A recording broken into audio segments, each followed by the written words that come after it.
မြတ်စွာဘုရားလောင်းဟာတန်တရာခီးမှာရွှေတောင်းမင်းဘဝနဲ့ကျင်လည်ခဲ့ရတဲ့ဖြစ်စဉ်ဟာအလွန်ထင်ရှားပြီးမောရဇတ်တော်အဖြစ်လူသိများပါတယ်။ဒီဇတ်တော်ဟာဘုရားလောင်းရဲ့သီလသမာဓိနဲ့မေတ္တာဘုဒ္ဓခြင်းရဲ့အကျိုးကျေးဇူးကိုဖော်ပြတဲ့နေရာမှာစံနမူနာပြုထိုက်တဲ့ဇတ်တော်တစ်ခုဖြစ်ပါတယ်။နေပြည်တော်နဲ့ဝေးကွာလာတဲ့ဟိမဝန္တာတောင်ထဲမှာဘုရားလောင်းဟာရွှေစင်းရှိတဲ့တောင်းမင်းအဖြစ်ဖွားမြင်ခဲ့ပါတယ်။ရွှေတောင်းမင်းဟာမိမိရဲ့ဘေးအန္တရာယ်ကင်းရှင်းဖို့အတွက်နေ့စဉ်ပုံမှန်ကျင့်စဉ်နှစ်ခုကိုပြုလုပ်လေ့ရှိပါတယ်။နံနက်မိုးလင်းချိန်နေမင်းထွက်ပေါ်လာတဲ့အခါနေမင်းကိုအမှုထားပြီးမြတ်စွာဘုရားရှင်တို့ရဲ့ဂုဏ်တော်တွေကိုအာယုံပြုကာဥဒေတယံစက္ခုမှာဧကရာဇာအဆက်ချီတဲ့ဂါထာတော်ကိုရွတ်ဆိုပြီးမှအစာရှာထွက်ပါတယ်။ညနေမိုးချုပ်ချိန်အစာရှာဖွေရာကပြန်လာတဲ့အခါမှာလည်းအပေတယံစက္ခုမှာဧကရာဇာအဆက်ချီတဲ့ဂါထာတော်ကိုရွတ်ဆိုပြီးမှအိပ်ဆက်ပါတယ်။ဒီလိုဒီလဆောင်ထိန်ပြီးဂါထာတော်ကိုရွတ်ဆိုနေထိုင်တဲ့အတွက်ဘလို့ကြော့ကွင်းဘလို့ရန်သူကမှရွှေတောင်းမင်းကိုဖမ်းဆီးလို့မရဘဲနှစ်ပေါင်းများစွာအေးချမ်းစွာနေထိုင်ခဲ့ရပါတယ်။ဘာယာနတိမင်းကြီးရဲ့မိဖုရားကြီးဟာတညမှာရွှေစင်းရှိတဲ့တောင်းမင်းက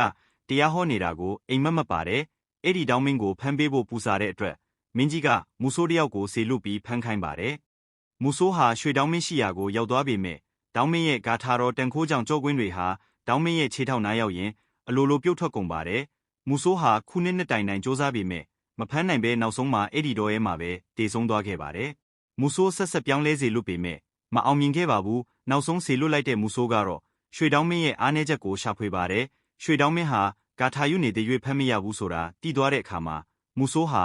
တောင်းမတကောင်ကိုဖမ်းလာပြီးအတန်ပေးခိုင်းပါတယ်။ရွှေတောင်းမင်းဟာတောင်းမရဲ့အော်တန်ကိုကြားတဲ့အခါမှာကိလေသာစိတ်ဝင်လာပြီးနေ့စဉ်ယူနေကြဂါထာတော်ကိုမယူဘဲတောင်းမစီကိုပြန်သွားတဲ့အတွက်မူဆိုးရဲ့ကြော့ကွင်းမှာမိသွားပါတော့တယ်။မူဆိုးကရွှေတောင်းမင်းကိုဖမ်းပြီးမင်းကြီးစီဆက်တဲ့အခါမှာတောင်းမင်းကမင်းကြီးကိုတရားဓမ္မတွေဟောကြားပါတယ်။အရှင်မင်းကြီး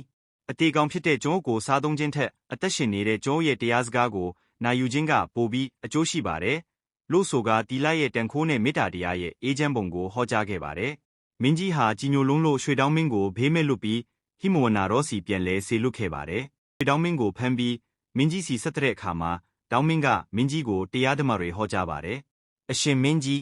အတေကောင်ဖြစ်တဲ့ကျွန်ုပ်ကိုစားသုံးခြင်းထက်အသက်ရှင်နေတဲ့ကျွန်ုပ်ရဲ့တရားစကားကိုနာယူခြင်းကပိုပြီးအကျိုးရှိပါတယ်။လို့ဆိုကတီလာရဲ့တန်ခိုးနဲ့မေတ္တာတရားရဲ့အေးချမ်းပုံကိုဟောကြားခဲ့ပါတယ်။မင်းကြီးဟာကြီးညိုလုံးလို့ရွှေတောင်းမင်းကိုဘေးမဲ့လွတ်ပြီးဟိမဝန္တာတော်စီပြန်လဲစေလွတ်ခဲ့ပါတယ်။ဒီဇတ်တော်ကပေးတဲ့သင်ခန်းစာကတော့ဂုဏ်တော်ပွားများခြင်းရဲ့အကျိုး